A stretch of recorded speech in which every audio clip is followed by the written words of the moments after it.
couple of things as far as the existing PPP model is concerned. One of the reasons why we did not achieve that much success with the PPP model was basically because there are certain things which are beyond the control of the private developer, which he cannot fulfill. Like, for example, land acquisition is not in his control, it's in the control of the state. Issues with respect to utility removals, that again, the private party is not in a position to ensure that these are removed in a timely manner. The third and a bigger challenge that we encounter with is with respect to removal of religious structures. Now that is becoming a bigger and bigger problem, especially with respect to road projects. Then of course the normal things of red tapeism, corruption, etc. is there, which hamper the proper implementation of the PPP model that was originally envisaged. One of the models which comes to my mind which can work very well is the mega project model, which actually the government has adopted, which possibly will work very well for a country like India, where all these things, where an SPV is created and whatever is required to start commencement of construction is taken in by a nodal agency. In case of the mega power projects, what happened was that PFC was appointed as a nodal agency. They ensured that land, permits, approvals, everything was taken by the nodal agency, and then it was a cooked meal which was ready, and then the whole thing was handed over to the developer for implementation.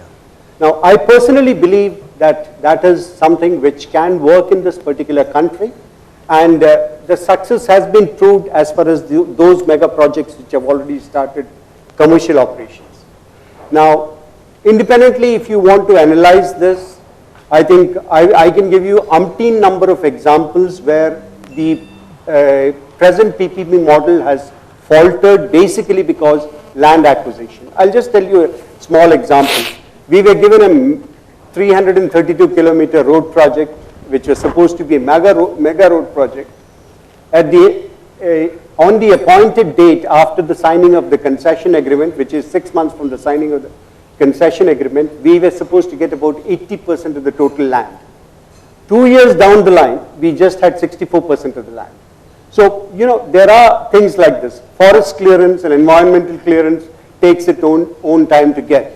Like for example, 18 to 20 months is the normal time span, if you're lucky enough.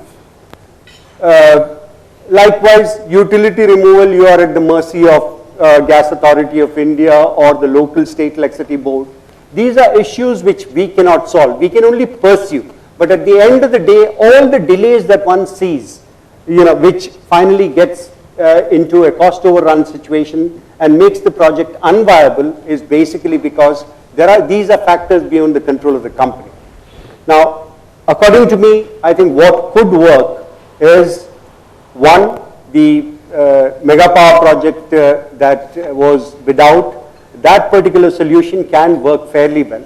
Otherwise, the other alternative is that if the government has the wherewithal to ensure that they construct the project and give it for operation and maintenance to a private player, so that you bring in efficiencies at the time of management and operations rather than get involved with construction. This is the US model where the government undertakes to build it and then give it to a private party to operate and maintain.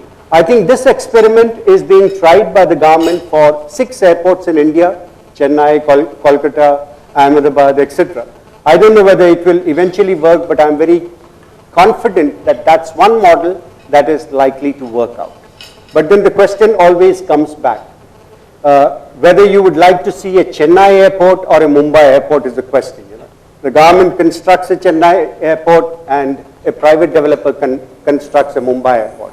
So that is something that one has got to take a call on. But if you are prepared to live with a Chennai airport, then the best thing to do is that let the government or the government agency construct and then give it to an operator to operate it so that the efficiencies can be bought as far as the operations are concerned.